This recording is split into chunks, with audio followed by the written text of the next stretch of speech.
हमारी आस्था के अनन्य केंद्र परम श्रद्धास्पद आचार्य प्रवर के चरणों में वंदन। संघ महानिदेशिका साध्वी प्रमुखाशी जी को वंदन। मुख्य मनीश्री जी, मुख्य नियोजिका जी साध्वी वर्या जी एवं समस्त रत्नाधिक चारित्र आत्माओं के चरणों में नमन। उपस्थित धर्मसभा, मुंशी दिनेश कुमार जी स्वामी ने कहा कि आज संवत्सरी नहीं है, समय का कुछ ध्यान रखना है। पर गुरुदेव, भावों का वेग बहुत है और मेरे इस भावों के वेग को और कोई संभाल पाए ना पाए, लेकिन आप तो महासमुद्र है। मुझे पूर्ण विश्वास है इस वेग को आप अपने में ग्रहण करेंगे। गुरुदेव, आज मैं नहीं जानता मैं कहाँ अपने इस भाषण की अपनी इस शुरुआत करूं, क्योंकि मुझे मेरे हर भाषण की शुरुआत बताने वाले आज मेरे समक्ष नहीं है, पर फिर भी उनके द्वारा दिए गए शब्द ज्ञान को अपने भावों में उतार आपके समक्ष प्रस्तुत करना चाहता हूँ। गुरुदेव, आज लगभग 6.5 वर्षों के पश्चात हम आपसी के चरणों में उपस्थित हुए हैं। 6.5 वर्षों का काल एक नवदीक्षित बाल साधु के लिए बहुत लंबा काल होता है। जिस तरह 4-5 माह के बच्चे के लिए अपनी माँ से दूर रहना मुश्किल होता है, उसी तरह एक 4-5 माह के नवदीक्षित साधु के लिए अपने गुरु से दूर रहना एक अत्यंत ही पीड़ादायक अनुभव होता है। पर आज मैं प्रसन्नता का अनुभव कर रहा हूँ कि मेरी इस दीर्घ काल की प्रतीक्षा की परीक्षा आज सिद्धि को पहुँची है।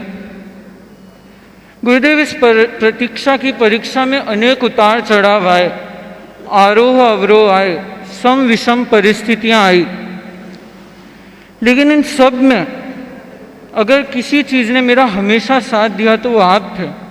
हर कार्य में आपका चिंतन, आपका मनन, अब आपको हमेशा अपने साथ पाना। भारतीय वाङ्मय में एक शब्द आता है ब्रह्माभ्यास। उसे स्पष्ट करते हुए कहा गया है, तच्चिंतनम तत्कथनम मन्योन्यम तत्प्रबोधनम एतदेक परत्वं च ब्रह्माभ्यास विदुर्बुधा। व्यक्ति एक ध्रुव तत्व का निश्चय करे, हमेशा उसी का चिंतन, हमेशा उसी का मनन। हम जब किसी अन्य से चर्चा करें वह हमारी चर्चा का विषय बने, हमारे हर कार्य में उसकी झलक हो, उसे ब्रह्माभ्यास कहते हैं। गुरुदेव, आप हमारे लिए किसी ब्रह्म से कम नहीं। हमारी हर पीड़ा, हमारे हर दुख, हमारा सब कुछ आपके चरणों में समर्पित है। इसलिए हम आपसे हजारों किलोमीटर दूर रह के भी निश्चिंत रह सकते हैं। रामचरितमानस का एक अत्यंत ही सुंदर प्रसंग है। एक बार श्री राम हनुमान को माता सीता की खोज के लिए भेजते हैं। हनुमान सीता के चरणों में उपस्थित होते हैं, उन्हें श्री राम का संदेश देते हैं और उनका संदेश लेकर पुनः श्री राम के चरणों में उपस्थित हो जाते हैं। जब राम हनुमान को आते हुए देखते हैं तो तत्काल उनकी अगवानी करने आगे आते हैं और उन्हें पूछते हैं, एहो हनु तुम जानत हो, कहो जानकी है कितकी छिति माही। हनुमंत, क्या तुम जानते हो मेरी जानकी किस क्षेत्र में है, किस स्थिति में है? तब हनुमान कहते हैं, भगवान है प्रभु लंक कलंक बिना वो तो रावण के तरु की परछाई।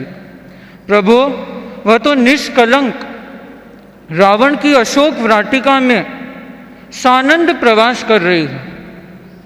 सानंद प्रवास कर रही है? राम आश्चर्यचकित रह गए। कहा, ये कैसे हुआ? जीवित है कहीं बेही को राम सो, क्यों न मुई हम तो बिछुराई। वह जीवित है, सकुशल है, हमने तो सोचा वो हमसे बिछुड़ गई, वो मर नहीं गई। तब हनुमान ने एक बहुत ही सुंदर उत्तर देते हुए कहा, प्रभु, प्राण बसे पद पंकज में, जम आवत है जिय पावत नाही। प्रभु, उनके प्राण तो आपके पद पंकजों में बसे हैं। यम अनेकों बार आ गए, लेकिन प्राण तो उन्हें वहाँ मिलते नहीं, देह तो वो ले जाते नहीं और प्राण उन्हें वहाँ मिलते नहीं। गुरुदेव, हमारे भी प्राण आप श्री के चरणों में ही बसे हैं। हमारी हर सांस में, हम चाहे आपसे दूर थे, हमारी हर सांस में आपकी याद थी। दूर रह के लम्हा लम्हा हर घड़ी तू याद आया, दूर रह के लम्हा लम्हा हर घड़ी तू याद आया। आज 7 बरस बाद मेरे आसमान में चांद आया। आज आपकी इस अलौकिक दिव्य आभा में पहुंचकर हम प्रकाशित अनुभव कर रहे हैं, एक अलौकिक आनंद की अनुभूति कर रहे हैं। और इस आनंद में मैं आपके समक्ष कुछ अपनी इच्छाएं, अपनी कामनाएं प्रस्तुत करना चाहता हूं। और गुरुदेव, मैं ये उसी भाषा में प्रस्तुत करना चाहता हूं जो भाषा मुझे सुखलाल जी स्वामी से विरासत में मिली। कहते हैं दादा का धन पोता खाता है। शायद यही वो धन था, यही वो विरासत थी जो मुझे मुनीषी सुखलाल जी स्वामी से मिली। गुरुदेव, ये वह भाषा भी है जिसने हमारे बीच हजारों किलोमीटर्स की एक शारीरिक दूरी, इतने लंबे फासलों के बावजूद हमारी भावनात्मक दूरी को कम करने का एक बहुत सशक्त माध्यम बनी है। मेरी हर भावना को इसने माध्यम बन आपके चरणों में उपस्थित किया। और आपके भी कितने कृपापूर्ण संदेश लोग मुझे इसी भाषा ने माध्यम बनकर मेरे हाथों में, मेरे हृदय में उतारकर उन्होंने मुझ में अलग ऊर्जा का संचय किया है,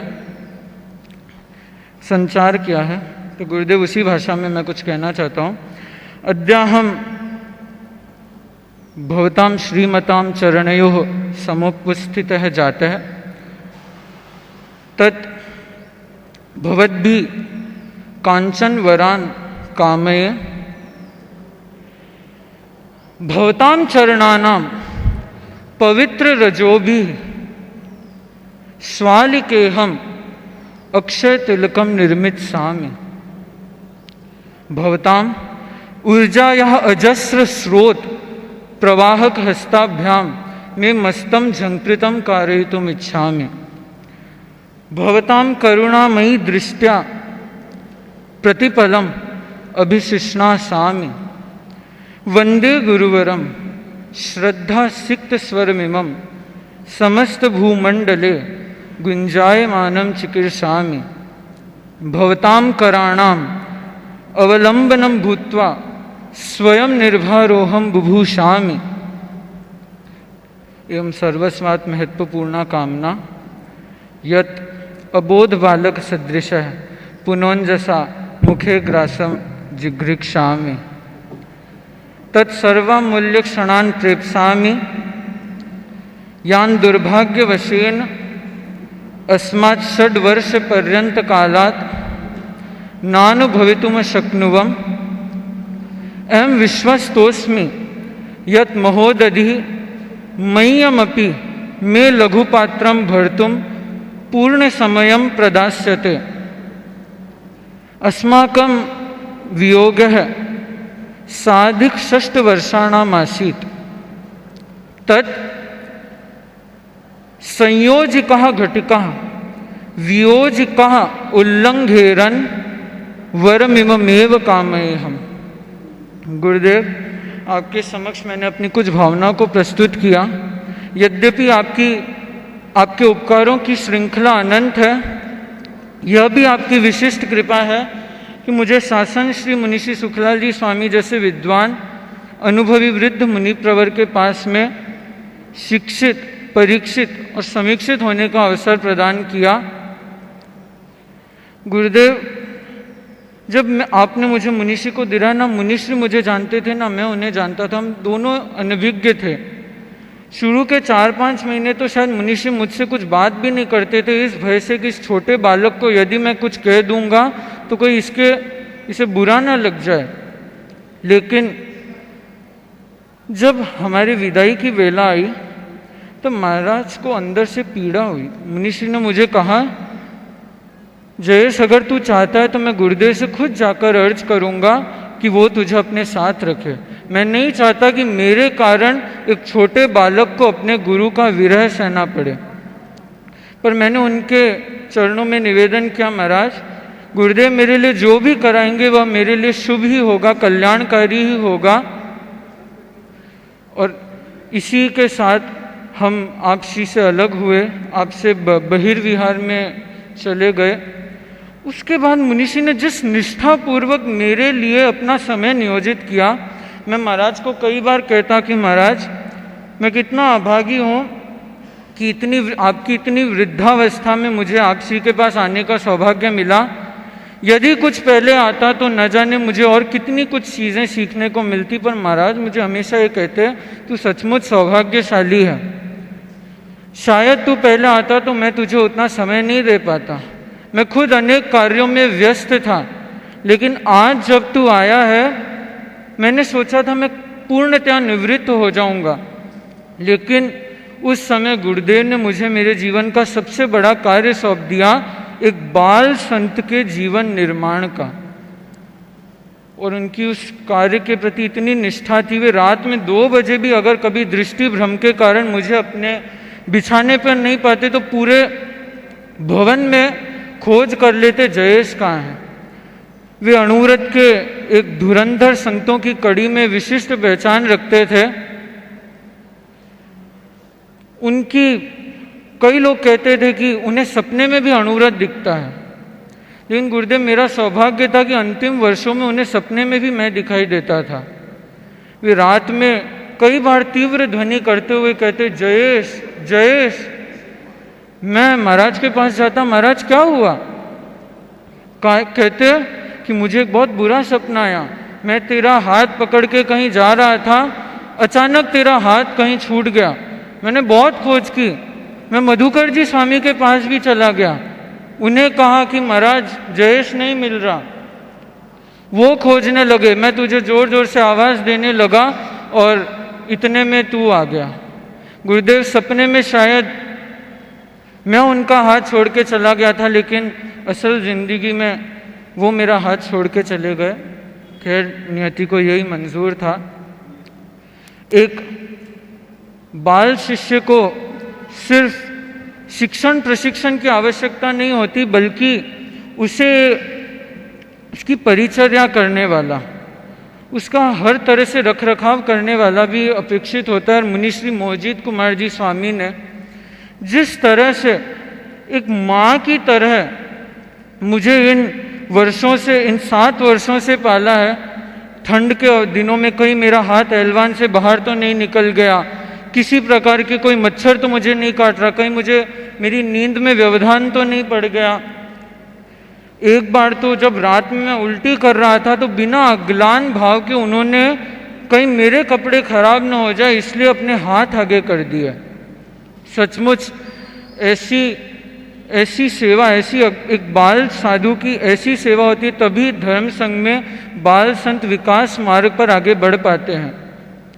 गुरुदेव मैं एक छोटा संत था, मेरी उम्र के कोई संत हमारे ग्रुप में नहीं थे, सब मुझसे काफ़ी बड़े थे।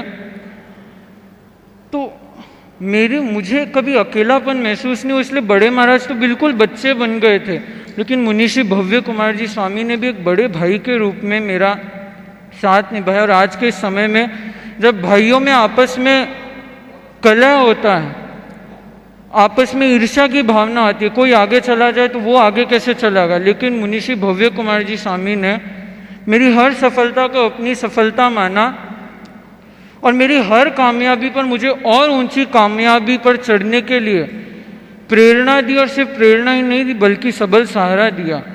ऐसे मुनित्रयी को पाकर मैं सचमुच कृतार्थ हूँ, धन्यता का अनुभव करता हूँ।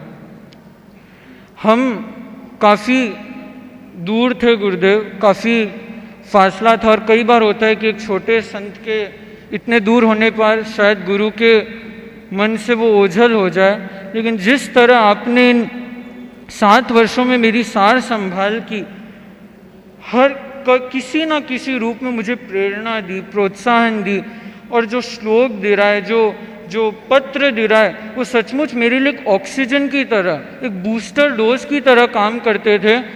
आपके इन उपकारों को वर्णन करना तो बहुत मुश्किल है। वैसे भी सीपी की अंजुरी में महासागर को समेटना, छोटी सी दीवट में सूरज को भरना, अनंत आकाश, नन्ही पांखों से अनंत आकाश को नापने जैसा है एक शिष्य द्वारा गुरु के कृत उपकारों का उल्लेख करना। मुझ में वह सामर्थ्य नहीं, बस मैं आपके चरणों में अपनी अंतः प्रणति उपहार समर्पित कर आह्लाद का अनुभव करता हूँ। मैं संघ महानिदेशिका साध्वी प्रमुखा श्री जी के भी उपकारों को विस्मित नहीं कर सकता। शायद प्रत्यक्ष रूप से मेरा कभी उनसे कोई संवाद स्थापित नहीं हुआ, लेकिन जिस तरह से उन्होंने मेरे हर कार्य की अवगति प्राप्त की, मुझे क्या करना चाहिए इसकी प्रेरणा दी, और कई बार तो मैं आश्चर्यचकित रह जाता था, अभिभूत हो जाता था जब मैं ये सुनता था किसी व्यक्ति के द्वारा कि प्रमुखा श्री जी ने आपके बारे में ये फरमाया है। मैं सोचता रह जाता कि प्रमुखा श्री जी जैसी महान विभूति मेरे जैसे एक छोटे से शिष्य के लिए इस प्रकार कैसे फरमा सकती है। लेकिन फिर मन से यही उत्तर आता कि सचमुच एक माँ ही इतनी महान हो सकती है, जो ये जानते हुए भी कि उसका बेटा शायद इतना योग्य है या नहीं, उसके बावजूद वो उसकी प्रशंसा करते नहीं थकती।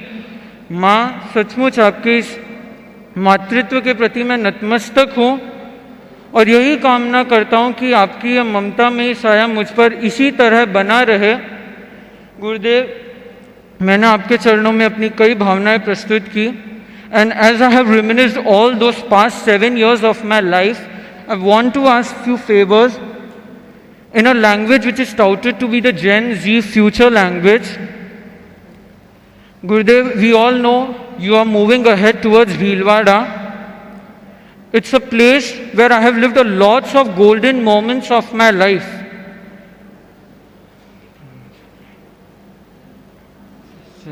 Golden moments of my life, and I wish that at that place I get to live more golden moments with you in your sannidhi, in your contiguity. इसी भावना के साथ ओम अर्हम।